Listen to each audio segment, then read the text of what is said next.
welcome you, brothers and sisters, all over Malta, Gozo, Switzerland, from Germany, India, Pakistan, and where else? Gozo, Canada, America, Germany, from China. We've had some brothers and sisters following us from China as well. So, Japan. Whatever following us from any other nation, let us know where you're following us from, okay? Praise God. Let's get ready to receive the Word of God. And say this with me from your heart. Say, Heavenly Father, give me eyes to see, give me ears to hear, and give me a heart to understand and comprehend the wonderful riches of your Word. I am ready to receive the Word of God. I'm ready to receive revelation. And I will never be the same again, in the mighty name of Jesus Christ of Nazareth. Amen. Let's go to the book of Luke chapter 1. Luke chapter 1. You know, when I was brought up in Malta, and I was brought up in a Roman Catholic denomination church. Some of you Protestant, some of you Evangelical, or Baptist, or Pentecostal. But I was brought up in a Roman Catholic church.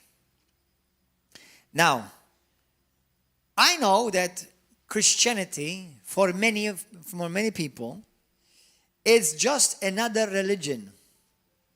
But unfortunately, it's true to them that it's just another religion because they've never experienced the power of God. Let me tell you this. This is a very important statement. Christianity without the power of God, it becomes another void, man-made like religion. Now, I'm about to address with love and with respect pastors, bishops, priests, and any other so-called other title in Christendom. You are not allowed to preach Christianity, to preach Christ without the power of God. You do not have God's permission to do that.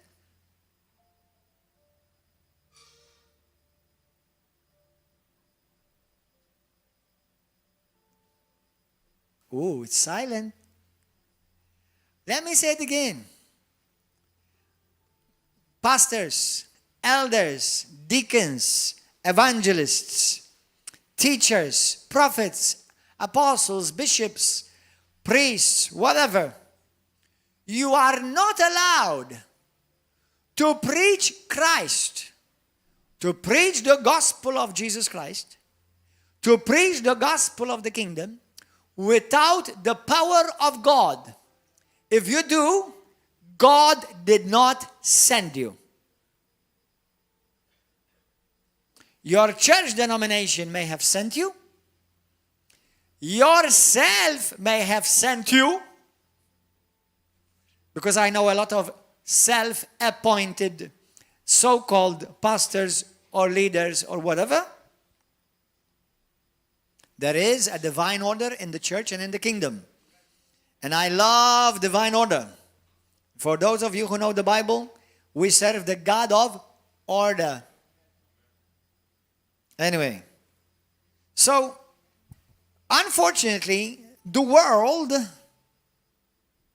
heathens, sinners, and a large majority of Christians in the church have been robbed by leaders who brought and proclaimed a Christianity without the power of God. You are operating illegally.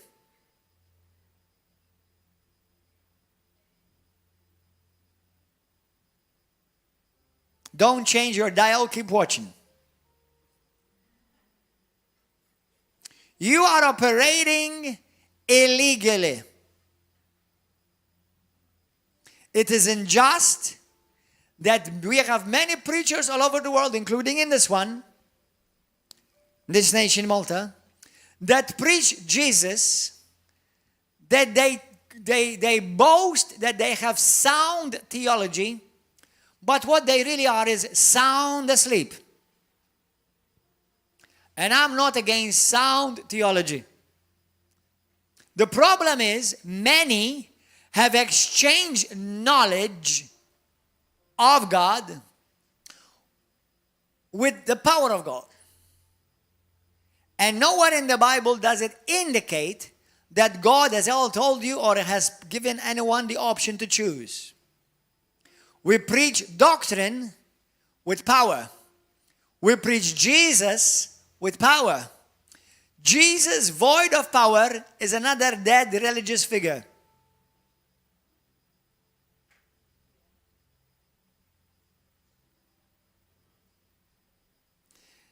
If the Jesus that you preach cannot heal, deliver people from demons, fill people with the Holy Spirit, then you've brought him to the same level of another Muhammad, another Buddha, another Confucius, another Shiva or Vishnu or Krishna, or another whatever leader you want to call.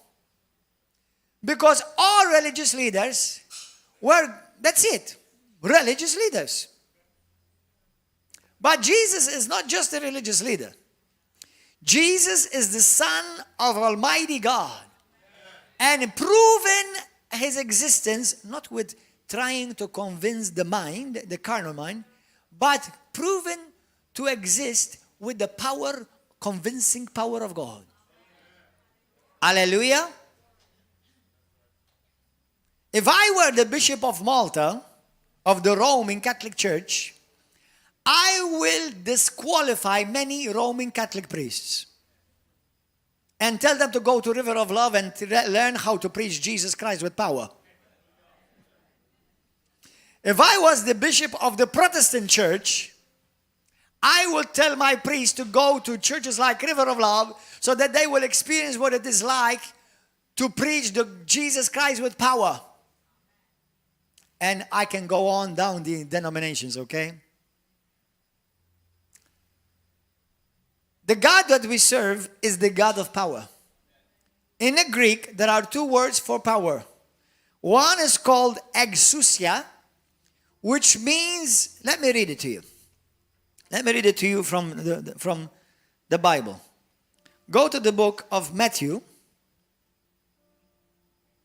or similarly, go to the book of Luke. Go to Luke here. Luke chapter 10,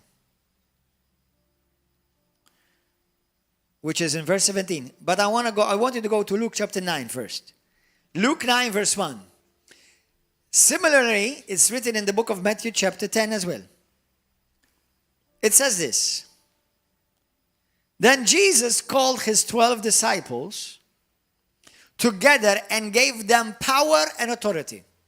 Now, that word says power and authority. So he gave them two things. Listen to this. Common sense tells you this. If Jesus gave them power and authority, but today I want to accentuate the word power, it means they did not have power before. Right? If God gives you something, or if anybody gives you something, most likely they gave you something which you did not have. Okay? So when Jesus came on the scene, he didn't just come teaching good information to people. He came, that's why the Pharisees said, and the people that heard him, said, who is this? That his teaching is different. Why that his teaching is different? Because his style, had point 1, point 2, point 3. Why was his teaching different? Because the Bible says that those who heard him, they said, they teach with power. He teaches with power. Now I'm about to make a bunch of pastors nervous with love. I've heard well-meaning pastors, including in this land, they said, well, you know, I'm called to be a teacher. That's why we don't operate here very much in the power of God. Listen, you don't know your Bible. Because even teaching is a gift of power. For those of you, precious, well-meaning brothers and sisters, brethren and sistren, who said, well, I'm a teacher, I'm not evangelist because, normally evangelists operate in the power of God. Listen, that's a bunch of hogwash. Where did you see that in the Bible? You know what's a hogwash? Is you grab a hog and you wash it. You know what's a hog? A hog is a pig. Hallelujah. But it's a saying. It's hogwash. All right? It's a bunch of hogwash. Because the Bible says, no matter who preaches it, it's called the gospel of power. I am not ashamed of the gospel of Jesus Christ, for it is the power of God unto salvation. So the gospel without power is no gospel at all. Are you understanding this? Listen to this. I'm about to make every one of you nervous. Don't preach the gospel unless you believe the power of God. If any one of you think that you can preach the gospel but leave the power of God for the pastor or the apostle or the prophet or the evangelist, you have not read your Bible yet. And you're preaching a Jesus you have not met. You're preaching Jesus I met. If you're telling people to go to somebody else for power of God, even many people, now listen, today we're going to have baptisms. I encourage you all to come. In baptisms, we see many people either healed, either filled with the Holy Ghost and speak in tongues, or sometimes, actually quite regularly, they get delivered from demons. I haven't figured it out yet why, but it seems to me that demons don't know how to swim. So they don't like to be under the water. Hallelujah. Hallelujah. But why is this, brothers and sisters? Many people have stripped Jesus, and many pastors and preachers and whatever Bible preachers have stripped Jesus of the power of God. So in the Greek, you have the two words. Let's see them right now in Luke chapter 9. Luke 9. It says, Jesus called the 12 apostles or the disciples together. He gave them power. That word is the word dunamis. Now dunamis, most of you know, but I'm going to repeat myself for those who don't know and those who have forgotten. Okay? Dunamis is the word we get the word dynamite from. Explosion. Explosive power. But it means the word force. Especially miraculous power. It is miracle itself. It is supernatural ability. It means might, working of miracles, strength. It also means violent. Violent. Mighty working power. Violent. So God, Jesus gave us that word authority. We've preached about authority before. But the word authority also means right. God has given you a right, a God-given right. But it's not just a right where it's, remember, we're at war. We're in war, okay? We are in a war. The battle has already been won by our Jesus, and we're constantly enforcing the victory. Everybody say that. I am enforcing the victory. I'm not fighting for the victory. I'm enforcing the victory. The victory has already been taking place. Jesus won it. And he stripped all demons naked. And the devil is going around like this. Because the Bible says in Colossians 2:15, he stripped them naked. Hallelujah. So Jesus gave us authority, exousia. But the word exousia is authority with power. Now I'll give you an example. There's a difference between me. For example, I can say to you, please don't make noise. Because I want to sleep. It's during sleeping hours and you come and make noise. I can say, I have a right in my house to tell you don't make noise. But using authority with the exousia is I have enforcing right. I enforce my God-given right over you. Now, that type of authority, God gave us to enforce God-given authority over the demonic realm. Brothers and sisters, our authority that God has given us is to enforce that God-given power, exousia, might, explosive power, miraculous power, to enforce it over the hell power, over demon power, because the Bible says that all the power of God cannot become, the power of the hell cannot be compared by the power of God, to the power of God. Are you understand? Now the other word is the word dunamis. So we've got exousia and you've got dunamis. Now Jesus gave you both. You've got explosive power and you've got right to power. All right? Now, there is not once in the Bible where we see either Jesus sending his disciples. Now, he first sent his 12. In Luke chapter 10, he sent his 70. In Mark chapter 16, he sent all those who believed. All right? And we never see Jesus once sending anyone to preach him or the gospel without power. Without power.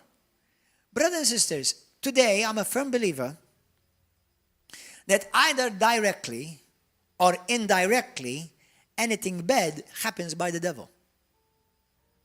There's nothing happening bad indirectly by God.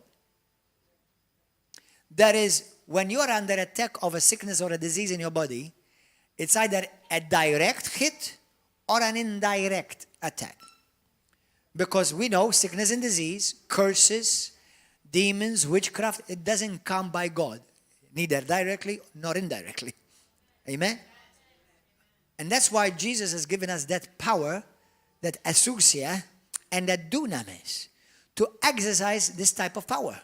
Brothers, we are the only faith in the whole wide world that believe in the power of God and operate in it. Did you know that? Did you know even in the Quran, those Muslims who read the Quran, they know that the disciples of Jesus Christ, Jesus gave them power of God. Do you know in many nations, Muslims go to Christians to pray for them for healing? Did you know that? It's the truth. I've heard many Christians tell me when Muslims have problems with sickness and disease, they come to our family so that we pray for them for healing.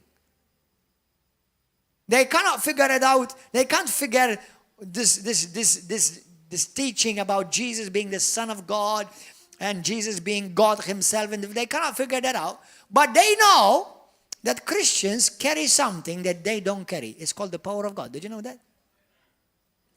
A friend of mine who is an evangelist, he travels in Africa. One day he was preaching in a crusade. And you know, and normally they put a big stage outside and the evangelist comes and there are hundreds, sometimes thousands, sometimes if you are of a big name, sometimes millions in front of you. But as soon as he came out, a person started manifesting demons. And this man ran. I had a similar experience when I went to Kenya. He ran away. And the security went and ran after him and jumped on him and grabbed him. And out of his mouth, he said, let me go. Don't bring me back. Because I'm being tormented. Because you people serve the true living God.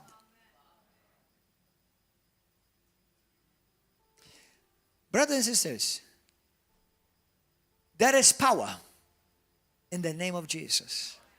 There is power in the proclaiming of the gospel of Jesus Christ. And God has given that power to you and to me. Amen? Hallelujah. Praise God. Amen. Now, first of all, for you to have this power, you need to be born again. Go to the book of Luke quickly. Luke 1. Luke chapter 1. Luke 1, look what here it says in verse 35.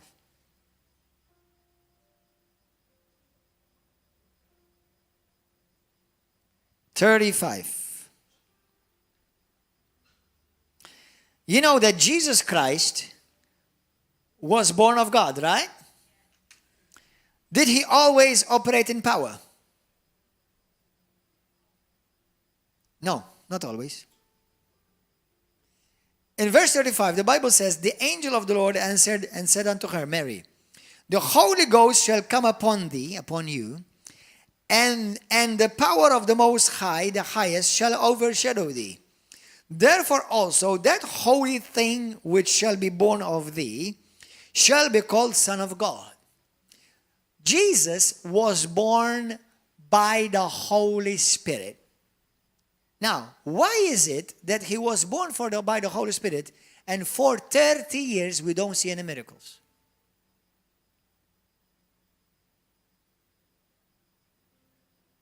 Isn't that interesting? I know hundreds of Christians that are born again by the Holy Spirit and they don't have 1 ounce of miraculous working power in their life. Remember 1 John 4:17. For as he is, so are we in this world. We are supposed to be imitators of Jesus. As the Father sent me, I also send you. Right? So the way Jesus came, we're sent. We go. So first, anyone who wants to be a child of God has to be born again.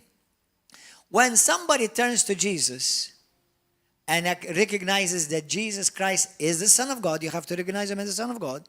You have to acknowledge him as Lord. I don't want to get into all the theological arguments, but I do believe that he is God Almighty and mighty God and everlasting Father, Prince of Peace, Isaiah 9:6 and Revelations 1:8 and 18. Okay? I do believe all of that. But let's put some theological arguments aside. So you must believe that he is the Son of God, he is Lord. You must believe that God raised him from the dead. That means you must believe that he truly died on the cross. Not like you, beloved Muslims. You've been lied to. Jesus truly died. He was seen. He was witnessed. Many people saw him dead. Many people saw him crucified. You've been told a lie. Jesus truly died. Jesus truly rose again. He's alive. He had to die not because Jesus said it. He had to die because the prophet said it and he had to fulfill the prophecies. So anyway. So Jesus, you have to believe that he died on the cross. And you have to believe that God raised him, or he himself raised him, or the Holy Spirit raised him, or maybe all three raised him from the dead. The moment you believe that, and you make it personal, you are in that moment born again. You are born of the Spirit. That very moment, you are called a son of God. Even if you're a daughter, you're still called a son. Hey, don't feel bad. I'm called the bride of Christ, and I'm a man.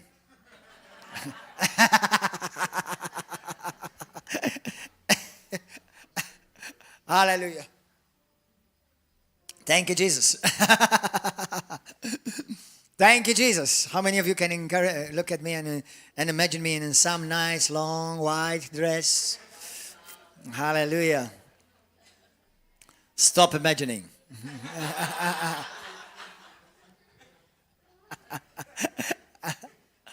Praise God. But, amen. But now look at this.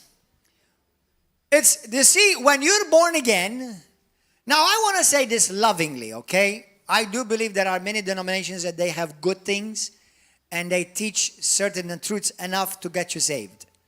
But then they allow you may never go to hell, but because you don't have the power of God, you're going to end up going to heaven like you've been through hell. And you're not called on this life to live like you're going through hell. If at all, you're called to live like you raise up hell and confuse hell and stir up hell and bind up hell in the mighty name of Jesus Christ and overcome the gates of hell. Hallelujah. Amen. And I know the devil will will try to intimidate you. I know. But he cannot touch you. He can try to lie to you. He can try to intimidate you, but he cannot touch you. So if you find yourself touched by the devil, you better check your Christianity. Otherwise, Jesus is a liar. Luke 10:17. Behold, I have given you power and authority to trample upon scorpions and scorpions and over all the power of the enemy, and nothing shall by any means hurt you. Okay, 1 John 5:18-19. He that is born of God cannot sin, and he that is born of the Father keeps him and preserves him, and the evil one cannot touch him. I love those scriptures. He cannot touch me. And I've seen many people being delivered from demons, and they try to do things, and they act funny, but they don't touch me. And I give God all the glory, because it's not of me, it's because of him. I'm aware of that. I'm aware of that. And you better be aware of that. Otherwise, you'll soon get aware. One other day, another way. Hallelujah. So, praise God. The evil one cannot touch you. Amen. So, make sure that you've got all your doors closed. And if the Lord brings something to your attention, pay attention. Amen. Thank you, Lord. Because we are called to live an overcoming, victorious, and powerful life. The Christian is supposed to be known by many things. I know they shall love us, they shall know us by our love. I understand. And that's true. But they shall know us by the power of God. In the book of Acts, when they saw not the apostles, the disciples, they saw these people. Where did they get this power? Which school did they go to? They went to River of Love, Nations for Christ Bible College. Amen. Hallelujah. Praise God. So you are called to be people of power. Now, please don't put this alone in your life, because power by itself corrupts you. Now, it doesn't make power void, but it will corrupt you. Remember, there were people with power, operating with power, and Jesus says, I don't know you. But he never rebuked them because they operated in power. He rebuked them because they operated in rebellion. Let me say that again. Because some people who don't believe in the power of God, and our beloved friends, precious Christians, those who believe in cessationism, meaning they believe that the gifts and the power of God ceased. Now, the only thing that I've ever seized in my life is my car. When it was without oil, it seized.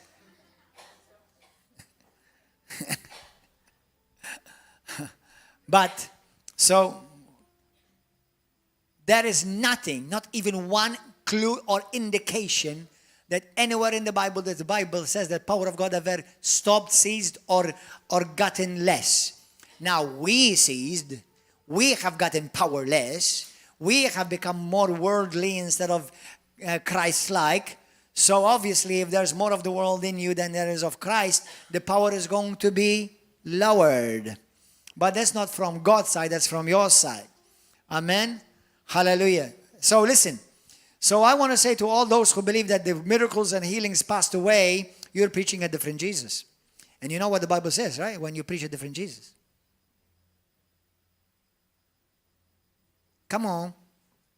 You know what the Bible says, right? When you preach a different Jesus.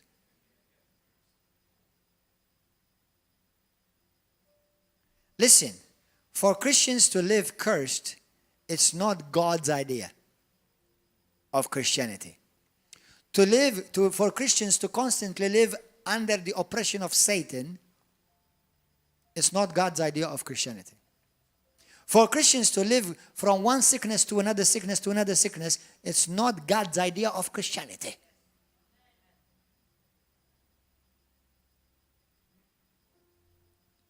Hello.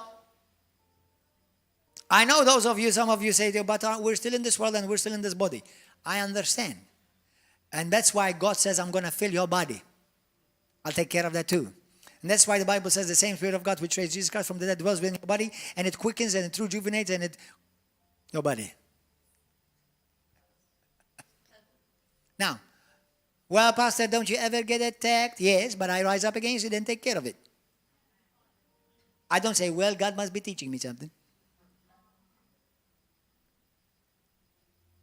Okay? So, what you tolerate, you will have to accommodate. Write that down. What you tolerate, you will have to accommodate. If you tolerate sickness and call it normal, you will have to accommodate it. If you tolerate curses and call it normal, you will have to accommodate it. If you tolerate sin, perversion, you have no right now to speak against it. You have tolerated it. Be careful what you tolerate. You'll end up having to accommodate. Amen? Hallelujah. Now, in Luke 4, go there quickly. Are you enjoying this? Amen? You know what? River of Love is not just any church. No, I'm going to say that very clearly, without flicking my eyes. No, the River of Love is a church of power. Of course, we're people of love, people of faith. We believe in holiness and righteousness and charity. But listen, you can do charity by going to social security and social service. But you won't find 1 ounce of power.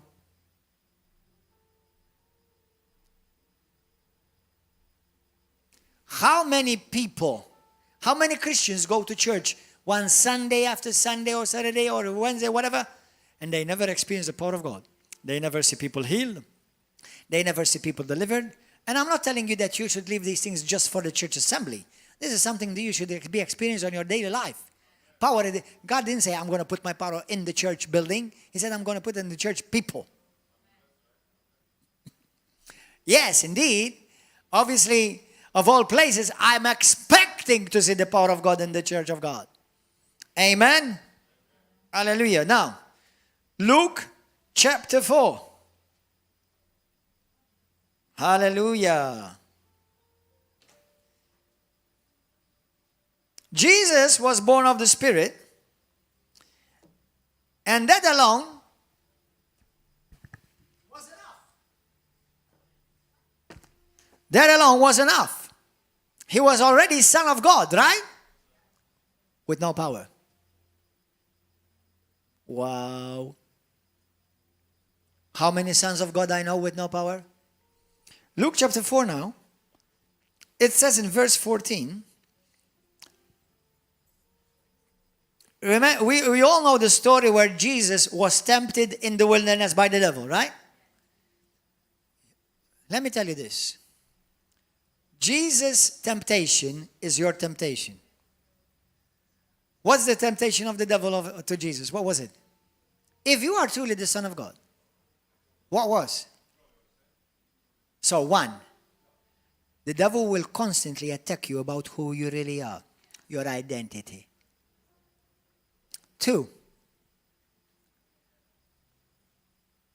will you make it? Are you going to have enough money to pay your bills?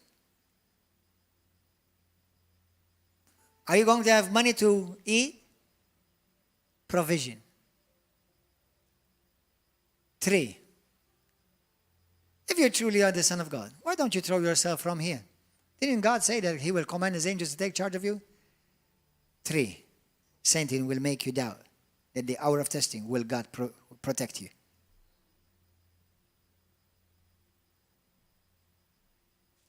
Your identity.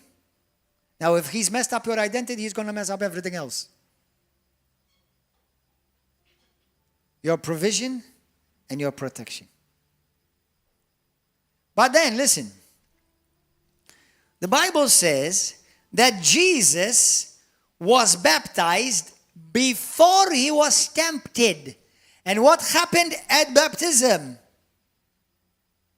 What happened at baptism? The Holy Spirit came upon Him and Jesus was changed. The Jesus, the Son of the living God, born of the Virgin Mary, full of the Holy Ghost, never sinned once, needed more? Yes. If Jesus needed more, you're going to need more. The Spirit inside and the Spirit on the outside. The Spirit within and the Spirit upon. The Spirit within is what makes you who you are in Christ. The Spirit upon is what makes you do the works of Christ. The Spirit within gives you an identity. The Spirit upon gives you a purpose and a mission. You understand? So as far as being saved, all you need to do is be born again. That's all. You don't need to operate in miracles, in healings, casting out of demons, speaking in tongues, in prophecy to go to heaven. No. But if you're going to live the reigning life that Jesus called you for in this place, in this hellhole called earth, you're going to need the power of God. Now listen, how many of you believe we're living in the last days? Truly? You better grab hold of this message. Because Satan is not going to come and tempt you with mathematics or with science. He's going to come with all his hell power against you. And you better know your authority and the power of God. Let me just mention something I was reminded of yesterday. The prophecy of one of the prophecies of the last days is that the Euphrates River will dry up. Right? Has that happened? The Euphrates River, that was a big canal that ships would go and went through, used to be like a sea. It today is many places of it is less than Chadwick Lakes in Malta. The moment it's completely dry up, do you know what's going to be loosed?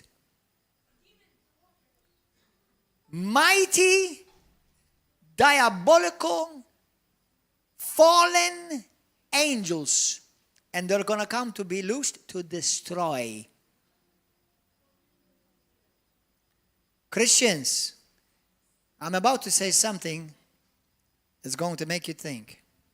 If you're part of any church that don't believe in the power of God, you're already dead meat.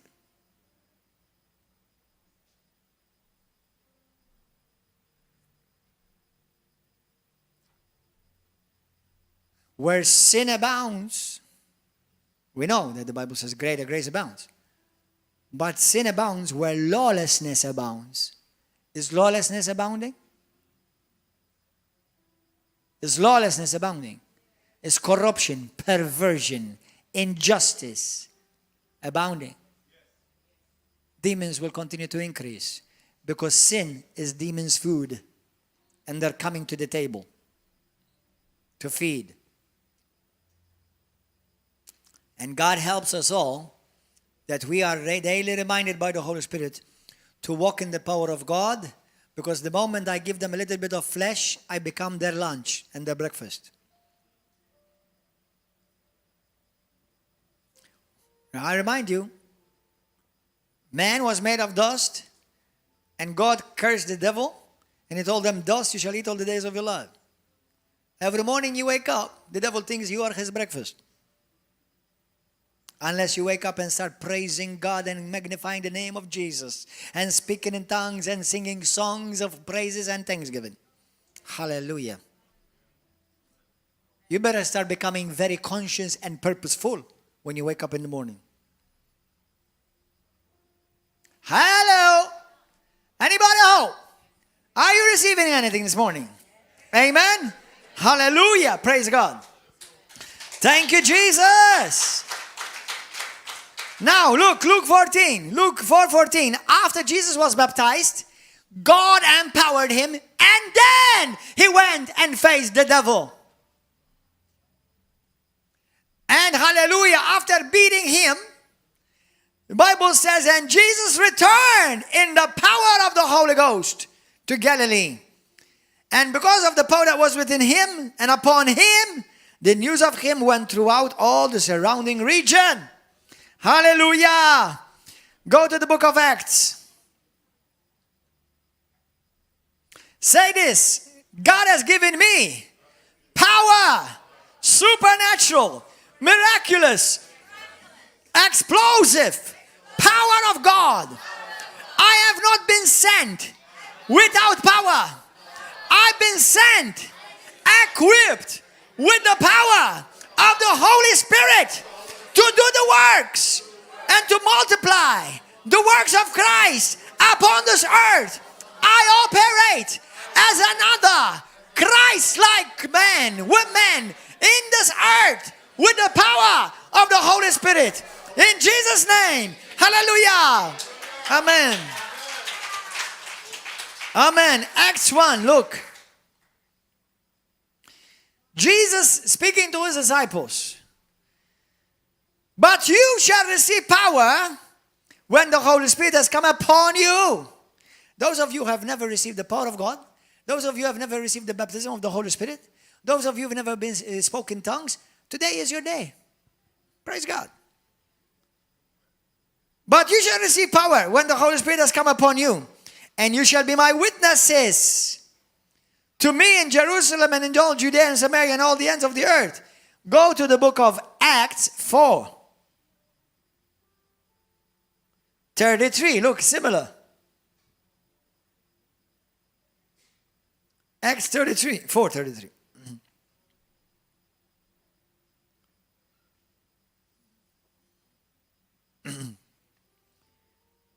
And with great power, the apostles gave witness. So listen, all dear precious evangelist friends, Christians of every denomination, thank God for what you're doing. But without the power of God, you are going around evangelizing half naked. Because if the power of God is called to be clothing, you shall be clothed. That word, clothed. Then many Christians are walking around with butt naked, spiritually. Because you shall be clothed with power. Let me give you a powerful revelation. You see, we recently just celebrated Pentecost. It's the third feast of the feasts, one of the three feasts of, one of the 7 feasts, but there are 3 feasts that happen together. Passover, unleavened bread, and Pentecost. Now, Pentecost is the feast of first fruits. Jesus Christ is our first fruits. But Pentecost also is the day when the Holy Spirit clothed the church. Now, many people don't realize, and I didn't used to realize this until recently, that Pentecost also is the day when God gave the Jews the Torah, the 10 Commandments. It was the day of Shabbat, called Shabbat, Pentecost.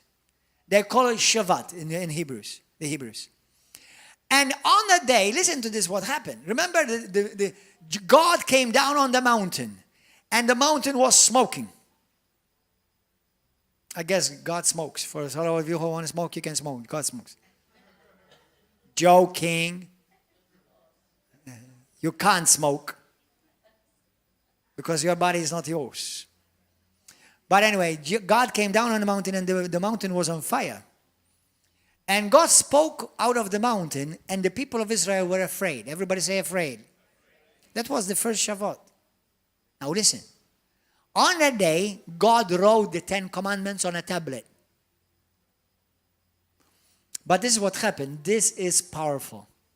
In Jewish tradition, they believe that when God spoke, obviously we all know the Bible says this, that he appeared as a pillar of fire. Okay? He appeared as a pillar of fire. And when he was pronouncing the 10 Commandments one by one, a tongue of fire came out of that pillar of fire. And the tongue of fire rested on people. And as God is pronouncing, I am your God who delivered you out of the land of Egypt, out of slavery. I am the Lord your God, you shall have no other gods before me. The moment that happened, tongues of fire came out of the pillar of fire, flowed and hovered over the people, and then it went like written on stone. And you shall have no You shall make no images of anything that's in heaven, on earth, or under the earth. You shall not bow before them nor worship them, says the Lord. Roman Catholics, heed that one, please. And when God said that, fire, tongues of fire.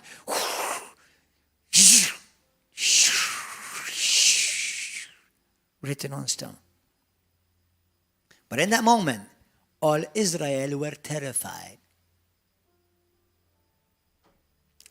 Come a few days later, Pentecost Acts 2. A few days later from God's perspective.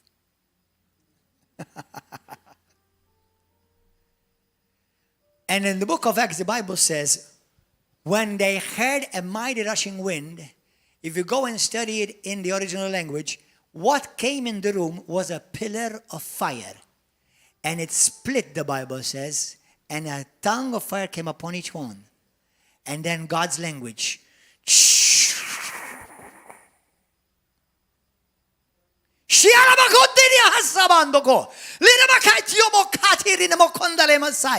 What did I just say?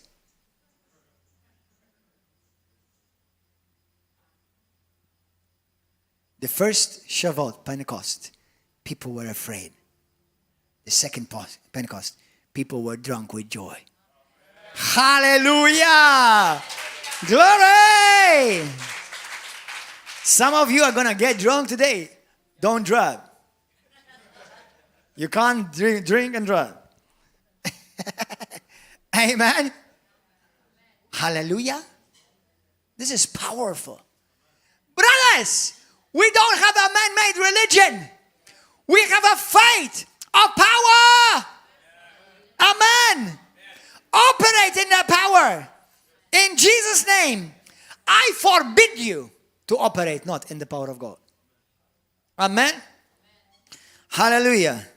Acts. So when God says, with power they gave witness. When the Bible says, and that he said to them, and you shall be my witnesses. That word witnesses means evidence producer. How are you going to produce evidence? Wow, how? By power. It's the easiest way to give evidence that what I'm preaching is the truth. Come, let me introduce you to demon so-and-so. Come and see this guy or this woman get delivered. And if you don't get instantly born again, he's about to read your life history. That happened? No, seriously, that happened. When I've had people around me and they were not Christians, the devil would look at them.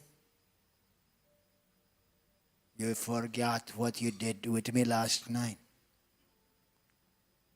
And he started reading their life. That's scary. He didn't read anything about me. You know why? I can't see anything. It must be behind the blood somewhere. Hallelujah! Thank you, Jesus. Amen. No, this is true, brothers and sisters. This is true. That's why when you sin or mess up, instantly repent. Well, Pastor, I feel like a hypocrite. Listen, you're a hypocrite anyway, so repent. Now, you're not a hypocrite. No, don't feel like you're a hypocrite. I know there are hypocrites, but just because you repent, you don't feel a hypocrite. You just feel like you've messed up. That's all. God knows. All he wants is that, Daddy, sorry, forgive me. That's it. Done. Amen. Hallelujah.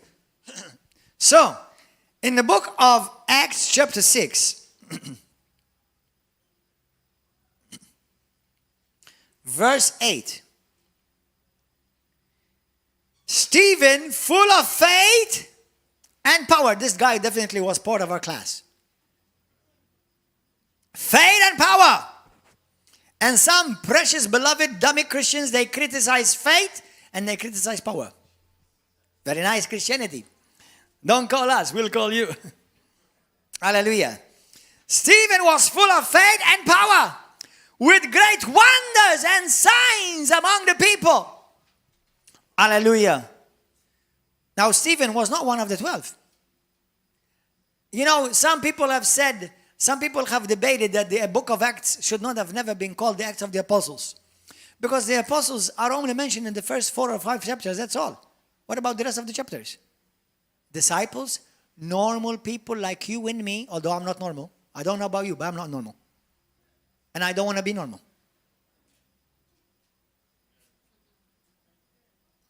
No, I don't want to be normal. I'm extraordinary. Extraordinary. And don't try to be like me because I don't like it. I want to be original. Be like Jesus. Hallelujah. Amen. Hallelujah. Praise God. So, with signs and wonders, they gave testimony. Acts 5. Acts 5:12. I love these scriptures. They encourage me. And through the hands of the apostles, many signs and wonders were done among the people. And you see, by the hands of the apostles, many signs, wonders, and miracles were being done. Look what Romans 5 says. You see, I want to give you these scriptures to convince you there is no gospel without the power of God. There is no preaching of the gospel without the power of God. For us, Romans 5, 15, 19. Not 5, 15. Romans 15. Hallelujah. It says this. In mighty signs and wonders, by the power of the Spirit of God, so that from Jerusalem and around about to Lycrium, I have fully preached the gospel of Christ. So to preach fully the gospel, you have to preach the power of God. I mean, we don't preach, listen, let me redefine that. We don't preach the power of God. We preach the gospel with the power of God. We don't preach the power of God separate from the gospel. Do you understand? But when you preach the gospel, you must preach and show forth, give evidence of the power of God. Amen? Hallelujah. 1 Corinthians chapter 4. Look at these beautiful scriptures.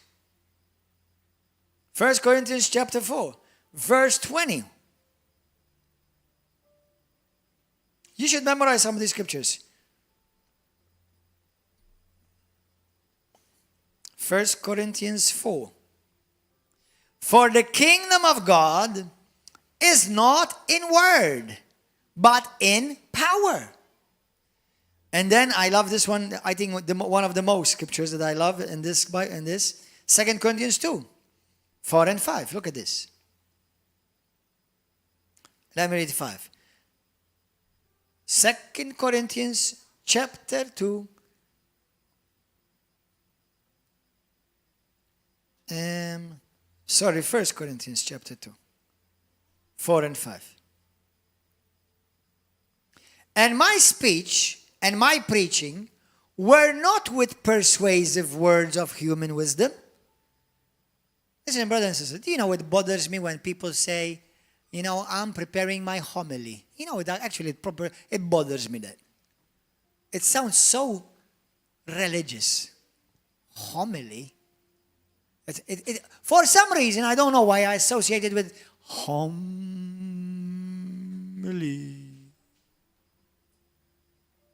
No, I'm getting ready to release the power of God. Hallelujah. What homily are you talking about? I know some precious brothers from Britain and from England. Well, we heard our pastor today, and he preached a lovely homily. And we all had a nice nap.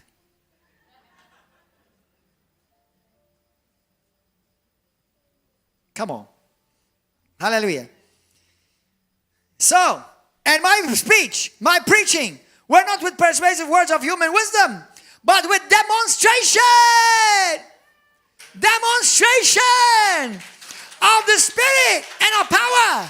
Let your faith should not rest in the wisdom of man, but in the power of God. Amen. Hallelujah. 1 Corinthians chapter 6, similar and parallel to Romans 8:11, says this, verse 14. I'm giving you these scriptures to arm you and to make you dangerous. God both raised up the Lord. God both raised up the Lord, and also will raise us up by what? By the power of God. There is no Christianity without the power of God. I don't know how certain Christians get around this. Well, we just teach here. Listen, let me say a word to teachers. Teachers in the kingdom, not teachers in primary or secondary schools. Teachers of the kingdom. Teachers of the kingdom, it doesn't mean that you just say, but you give witness. Teachers of the kingdom, be a teacher like Jesus. Anyone who wants to be an apostle has to be an apostle like Jesus. Anyone who is called to be a prophet has to be a prophet like Jesus. Anyone who is called to be an evangelist has to be an evangelist like Jesus. So if you're going to be all of that like Jesus, why are you as a teacher, don't be a teacher like Jesus? Because Jesus preached with convicting power and with signs and wonders following. Amen? So much so that the Pharisees and the people around, they notice this guy teaches differently. He teaches with authority, with exousia, and with dunamis. You understand? Hallelujah. And the Bible says 2 Timothy 1:7. We all know this by heart. For God has not given us a spirit of fear or intimidation, but has given us a spirit of power. I've got the power. Amen. He's given us a spirit of power. Amen. Ephesians chapter 1, verse 19. Look what Paul prayed. Come on, Christians, look. Praise and worship him, come. Look what Paul prayed. He's praying, verse 18.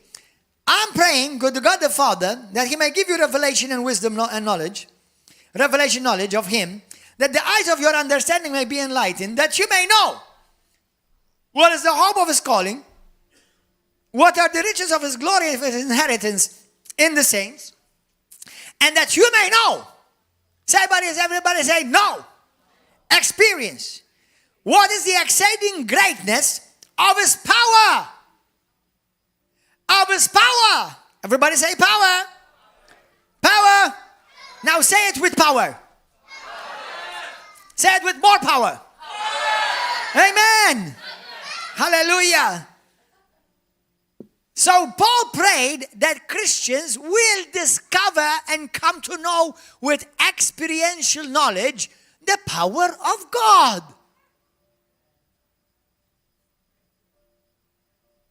Amen. Hallelujah. And how are you going to receive this? This power of God. Go to Romans, Acts 1:8, we saw that you shall receive power when the Holy Spirit has come upon you, and you shall be my witnesses. That means you shall become a witness. You shall give evidence of me because of the power of God working in you. And I love this scripture. Claim this over your life every day, brothers and sisters. Now, it's already yours, even if you don't claim it. But when you're claiming it, when you're decreeing it, confessing it over your life, it becomes revelation, life, real to you. Okay, verse 11. Romans 8:11, look. But if the spirit of him who raised Jesus from the dead dwells in you, he who raised Christ from the dead will also give life to your mortal bodies through his spirit who dwells in you. What do you have? The Spirit of God dwelling in you. Now Christ, the Passion Translation, lives his life in you. And even though your body may be dead because of the sin, verse 10, his life-giving Spirit imparts life to you because you are fully accepted by God. Yes, God raised Jesus to life. And since God's Spirit of resurrection lives in you, he will also raise your dying body to life by the same Spirit that breathes life into you. Let me read it in the Amplified. 11. If the Spirit of him who raised Jesus from the dead lives in you, He who raised Jesus Christ from the dead will also give life to your mortal bodies through His Spirit who lives in you. Brothers, the power of God is in this body. The power of God is in your body. Now, when I want to drink water, there's water in the kitchen right now. There's water in the faucet, water in the shower, water in the water bottle. I need to open the tap for water to flow out. Brothers, the power is in you, but you need to release it. Amen? Now we release it, number one, by preaching the gospel. Amen? We preach Jesus, bang, power comes or manifests. We pray in the Holy Ghost. We pray in tongues. Now, if those of you have never experienced the power of God, the baptism of the Holy Spirit, you've never spoken tongues, today is your day. Because you may already be born again, going to heaven, but no power. No power. Listen, when you receive the Holy Spirit, listen to what I'm about to say. Everything God does in your life, He will not do it for you. He will do it through you. And He will do it with you. He never does anything apart from you. For you to be saved, you had to believe and confess. For you to be healed, you had to believe, confess, or thank the Lord. For you to receive the power of God, have to believe. And you have to release. We believe with our heart, and we confess or release with our mouth. So when you receive the power of God, God's power, God will baptize you, will clothe you. Do you know what in the Greek, when the Bible says, and that the fire of God came upon them, what that literally means, this is powerful. It's not like the paintings that we see in Roman Catholic churches mostly, that, a little tongue of fire came upon them. In the Greek, it literally means that they became like a tongue of fire.